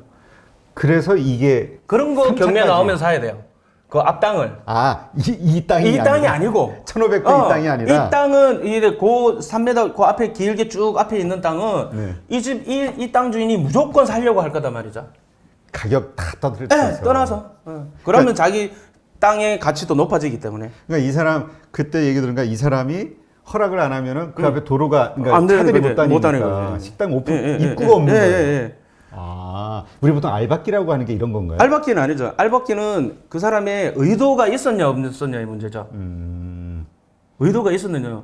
근데 이 3m짜리 지가 그렇게 잘라놓은 거 아니잖아요. 샀을 뿐이지. 그렇죠. 예. 내가 그런 식으로 따지면 내가 아파트 사가지고 나중에 팔 때 너 왜 비싸게 팔아고 이거하고 똑같은 얘기이기 때문에 제가 봤을 땐 그거는 예, 물론 이제 토지 투자에서도 이제 방법론은 있는데 아 어렵게 살지 말라고 안 그래도 복잡한 세상에 뭘 어렵게 살고 아니 그래도 돈을 벌고 싶으니까 그러니까 그 어떻게든 게 뭐 돈을 뭐 전문가분들은 빼고 그냥 예전에 얘기를 들어보면 토지로 돈을 번 분들의 이 성공 사례가 워낙 많잖아요. 네. 그러니까 이제 혹하는 거죠. 토지로 돈을 번 사람들은 거의 대부분의 굉장히 긴 시간을 가지고 있는 거예요. 뭐 10년, 20년, 30년. 그러면 그게 안 오를 수가 있습니까?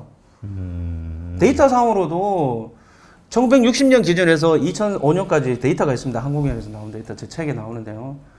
평균적으로 3,300배가 올랐어요. 땅값이. 근데 그 3,300배가 올랐는데 그건 평균이기 때문에 어떤 데는 10,000배도 올랐을 것이고 그죠? 어떤 데는 뭐 100배, 200배 올랐었는데 3,000배가 평균 올랐지만 그러면 통계가 그게 또 안 맞는 게 뭐냐면 평균 값일 뿐이지 3,000배 올랐다고 해서 그때의 3,000배 가격에 내놓으면 팔려야 되는데 안 팔려요. 안 팔려요. 문제는 이렇게 올랐어도 네, 올랐어도 왜 못 쓰는 땅일 경우는 공시지가는 매년 오르잖아요. 그래서 보통 우리가 토지 수용이 된다 네. 정부나 이런 데서 네. 이게 돈 네. 버는 길이군요. 이제 그 싸게 사야자. 자, 아까 전에 말씀드렸잖아요. 내가 이 땅을 살 때는 이 땅을 누가 나중에 내가 들인 비용보다 더 높은 가격에 사가느냐를 예측하고 해야 돼요. 그게 이제 수용 관련돼서 하는 것은 이제 정부라든지 지자체에서 도시계획 시설을 만든다든지 이렇게 해서 이제 내 땅을 가져갈 때 빼들어갈 때인데 그러면 최소한 이 감정 가격 언제 내 땅을 빼들어갈 때에 이 감정 가격이 뭐 예를 들어서 100원이다. 그럼 내가 120원에 사면 그건 멍청한 짓이잖아요. 이 개발지 같은 경우 그런 경우 많아요. 보면 여기 개발지인데 이 개발지 안에 개발되면은 어쩌고 저쩌고 좋아 그러는데 물론 이제 개발 사업도 이제 환지 방식이 있고 수용 방식인데 수용 방식이라면 얘가 감정이 과연 얼마 주고 내 거를 빼들어 갈 건지는 판단이 돼야지 접근을 해야 되는데 몰라요. 그냥 야 이거 개발됐는데 사면 가격이 올라. 웃기고 앉았네. 나중에 200만 원에 샀는데 그 보상은 150만 원만 나와. 허다해요. 그런 거 허다해. 아 그래요? 근데 여기서 돈 번 사람은 어떤 사람이냐? 옛날 아버지부터 물려받은 사람. 20, 원래. 30년 전에 가지고 있었던 사람. 이 사람들은 대박 나는 거지. 근데 이걸 보고 지도 그렇게 될 줄 알고 천만에. 세상에 돈 벌기가 그렇게 쉬운 줄 아십니까? 그러니까 우리가 그러한 조건에 맞는 사람들이 돈 번 얘기를 가지고 그거 일반화시키는 거지. 일반화시키는 거지. 일반화하면 안 되는 예, 거군요. 절대. 그러니까 토지로 돈을 번 사람들의 시작부터의 그 시점에서부터 네, 다 가야 봐야 되는 돼요. 거네요. 네. 그러니까 내가 중간에 들어가서 도저히 안 되는 거고. 물론 이제 그 뭐 경매를 통해서 그런 사례에서 조금 이득 보는 경우가 있으면 저도 뭐 그렇게 해서 이득을 본 사례 저는 뭐 그 책에 나와 있지만 제가 한 달에 5억 넣고 1년 만에 세금만 5억 냈습니다. 그러면 그러니까 많이 버시는 거예요. 예, 그렇죠. 그러니까 그 옛날에 그 강의도 했었는데 요즘은 하지 않습니다. 저 책에만 보고 결과만 이제 이야기하는데 근데 내가 그렇게 했다고 여러분들도 그렇게 하실 것이다? 말도 안 돼요. 그 옛날에는 저도 몰라가지고 아 이런 거 하면 돈 벌 수 있으니까 한번 해봐라 이랬는데 그 계속하면 내가 나쁜 놈 될 것 같아가지고 내처럼 못 하거든. 피해자가 자꾸 예, 생긴다. 아 피해자보다도 현금의 어떤 금전적인 피해보다도 속으로 씨, 네가 하는 거 내한테 할 수 있게끔 만들어줘야 되지. 네 돈 번 얘기만 하면 뭐하냐 이렇게 되는 거죠. 그러니까 그거는 바람직하지 않다. 근데 아파트 시장은 전혀 그렇지 않다. 그러니까 결국은 이게 그 황금성의 문제네요. 네. 황금성의 문제. 아, 그래서 토지 투자 책을 쓰셨다 그래서 토지 투자로 돈 버는 법을 좀 알려주시나 했더니 이거 하지 이야기 마. 하잖아요. 하지 마. 하려면 그래도 청개구리처럼 하려고 한다면 왜냐면 지금 상황이 그런 상황이에요. 다들 돈은 이제 현금 흐름이 좋으신 분들도 현금 축적이 되신 분이 뭐 그래 아파트 오랫동안. 사고 싶은데 아파트를 못 사. 못 사. 주택수를 늘릴 수가 없어. 그러면 이제 대안이 된다라면 뭐 토지가 대안이 될 수도 있겠죠. 근데 이제 토지를 살 때에는 살 때는 즉 뭐냐 좀 공부 좀 하시고 아무렇게 눈 팔랑팔랑해서 사지 마시고 최소한 도로 물고 있는 거 사라. 그나마 낫다. 아니 그 공부를 해야 된다라는 말씀을 자주 하시는데 네. 공부는 어떻게 하는 거고 어느 정도까지 공부를 해야 되는 거죠? 아니요. 그 공부는 굉장히 그 어떤 깊이에 따라서는 굉장히 깊이 있게 들어가야 되는데요. 최소한의 그 공부가 있습니다. 최소한의 공부. 즉 무슨 얘기냐면 예를 들어서 땅을 사잖아요. 땅을 사면 이 땅에서 내가 뭘 할 수 있느냐는 알아야 돼요. 그게 이제 토지이용 계획 확인은 보면 다 나오거든요. 그런데 토지이용 계획 확인을 봤을 때도 안 나오는 것들이 있어요. 뭐 경사도라든지 인목축축도라든지 이런 것들은 안 나와요. 그런데 사람들은 굉장히 쉽게 생각해요. 그냥 아무거나 사면 나중에 그래서 지금 논 있잖아요. 네. 논 같은 거 사놓고 또 새만금 저기 광활한 평야에 막 사놓고 새만금 개발한다고 새만금 가보기나 가봤는지 모르겠어. 새만금 가갖고 내 죽을 때까지 개발될지 모르겠어 나는 솔직히. 그러니까 이제 너무 먼 미래를 보고 피 같은 돈을 그것도 대출까지 내서 왜냐면 땅 같은 경우에는 여기에서 아무런 그 소득이 발생하지 않아요. 그렇죠. 근데 사람들이 무슨 생각을 하고 그렇게 막 돈을 집어넣는지 사실은 저는 이해를 사실은 할 수가 없어요. 토지 어쩌고 저쩌고 그러면은 저 이야기하는데 난 도시계획 기술사라니까 땅 갖고 먹고 사는 사람인데 이해가 안 돼요. 그래서 하지 말라는 거라. 최소한의 이 땅의 규제, 이 땅에서 할 수 있는 것과 할 수 없는 것. 그 정도는 이제 그러니까 하여튼 공부를 좀 많이 알아야 되는 거네. 정보, 지식. 근데 그게 그렇게 어렵진 않아요. 자기가 하려고만 노력한다면. 하려고만 내려간다면. 아니 근데 요즘 주변에 보니까 왜 그 농지 가지고 이렇게 뭐 네. 정부로부터 연금 받는 뭐 네, 그런 네, 게 있나요? 있습니다. 예, 그게 지금 아주 유행이라고. 예, 그것도 유행이죠. 왜냐하면 그거는 경매로해서 농지를 그거는 다 이제 공시지가 기준하기 때문에 어떤 이유로 공시지가보다 싸게 매입을 해서 제가 자격신이 농업인이 돼서 농업인 되는 게 뭐 그렇게 힘들진 않으니까 농업인 돼서 일정 나이가 예상되면 그 농지를 담보로 해서 하는 게 한때 유행을 했고 아직도 뭐 그게 나쁜 것보다는 그것도 이제 규제가 점점 이제 강화되고 있는 그런 상황이고. 그러면 부동산으로 또 우리가 이제까지 돈을 벌어왔던 방법 중에 하나가 네. 상가 투자 아닙니까? 그렇죠. 상업용 부동산? 네, 네, 네. 이거는 어떻게 보세요? 상업용 부동산은 수익형 상품입니다.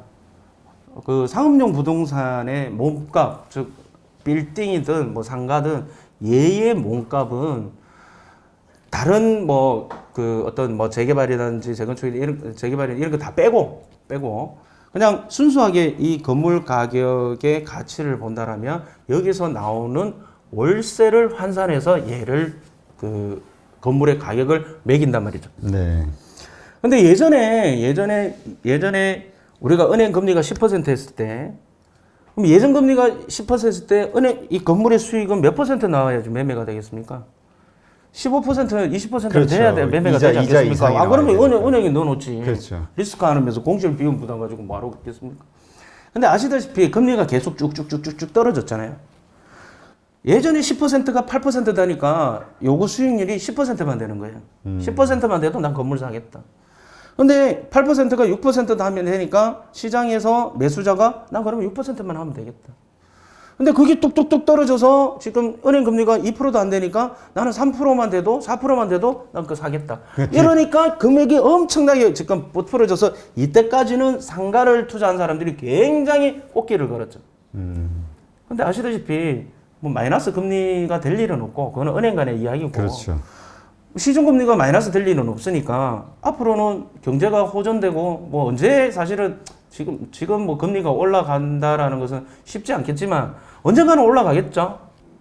올라가게 되면 어떻게 됩니까? 그럼 요구 수익률이 어떻게 됩니까? 높아지게 되죠. 그럼 건물 가격은 계속 낮아지는 거예요. 그러니까 이게 지금 상가 투자하시는 분들이 되게 힘들어한다고 요즘. 네. 더군다나 지금 뭐 코로나 때문에 그게 더 그렇죠. 그러니까 월세 수익이 더 줄어드는 거죠. 예. 위례도 보니까 1층까지도 다 거기는 다 조용해요. 위례뿐만 아니라 마곡도 마찬가지예요. 신도시는 다 그렇습니다. 근데 그거에 대해서 그 처음에 그 분양을 하는 토지공사가 그 분양을 하는 거잖아요. 이 상가, 이 상업용의 부동산 그 비율을 너무 그 인간들이 높이 하는 나쁜 거 아니에요? 놈들이지. 돈 장사하는 나도 거 도시계획 아니냐. 가지만 아니 비율이 적정적으로 있잖아요. 장사가 될 수 있을 정도로 만들어야 되는데 그렇죠. 그게 이제 사실은 그 상업지 분양은 입찰이잖아요. 그게 돈이 되니까 그냥 막 늘리는 거지. 5%, 6%.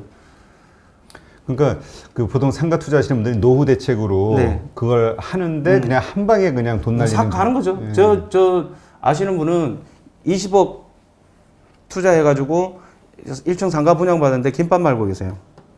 둘이서 부부가. 직접 장사를 직접 하시는. 기절한다. 뭐.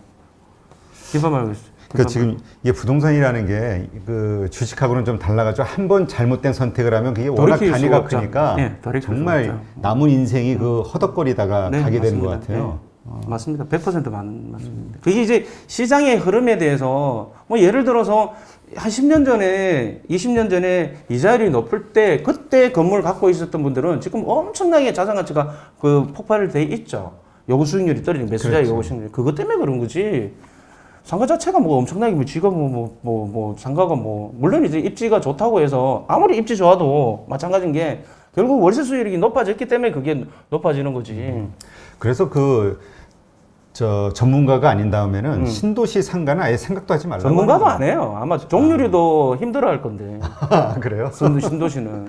차라리 그 구도심에서 더 저렴한 가격에 네, 좋은 네, 상가들을 네, 네. 할 수 있다. 네. 그러니까 하여튼 이게 우리가 워낙 그 미래에 대한 불안감, 노후에 대한 불안감 이런 그거를 제가 말씀드리고 싶은 건 뭐냐면 사람들이 그 자기가 추구하는 바가 뭔지를 알아야 돼요. 예를 들어서 이런 거지. 수익형 부동산은요. 분양형 호텔, 오피스텔, 뭐 아파트, 뭐 다 한 레지던스, 뭐 그다음에 뭐 상가 이거 다 어찌 됐든 수익, 월세를 따박따박 받고 싶어 하는데 여기에 욕심이 붙어 있어요. 아, 월세도 따박따박 받으면서 가격도 올랐으면 좋겠다. 근데 그런 일은 시스템상 있을 수가 없어요. 그거는 다른데 금리가 내려가면서 요구 수익률이 낮아지면서 벌어진 일련의 상황이지 그 물건의 특성이 그래서 그런 게 아니라는 얘기죠. 근데 그걸 이해를 못해요. 그러니까 사람들이 전부 다 오해를 하는 게 또 그러면서 이런다. 야, 그러면 아파트는 월세 나오는 것도 아닌데 왜 그 아파트를 사람들이 그렇게 하냐? 여기서 이렇게 아파트는 수익형 상품이 아니고 시세 차익형 상품이라고 보시면 됩니다. 그런데 유튜브에 돌아다니는 영상을 보면 아파트 값은 폭락을 해야 된다. 왜? 폭락의 이유가 뭐냐면 수익형 부동산에 대비해서 봤을 때 야, 20억짜리 집을 월세 200만 원 받아가지고 주는데 그게 말이 되냐 수익률이. 근데요 사람들이 한 가지 착각하는 게 있어요. 아파트는 주택은 이 주택 자체가 사람들이 뭐 폼생폼사 그 이제 전문 용어로는 위풍제라고 그럽니다. 이것이 자신의 지위를 표시하는 거예요. 근데 뭐 어떻게 보면 그게 사실은 바람직하냐 바람직하지 않느냐의 문제는 아무 논쟁은 의미가 없고 사람들의 기본적인 어떤 성품이 원래 본능이 나는 남한테 좀 잘 보이려고 해 라는 게 기본적으로 깔려 있는데 나는 이 아파트에 살아. 그렇기 때문에 조금 비싸게 줘도 나 여기 있을 수 있어 라는 게 가미가 돼 있는데 상가에는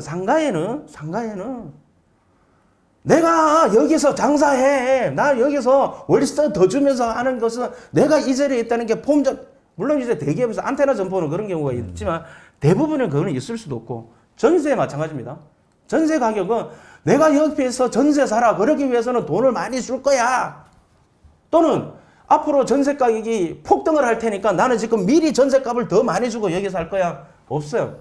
그렇기 때문에 전세는 사용가치입니다. 진짜 순수하게 사용가치거든요.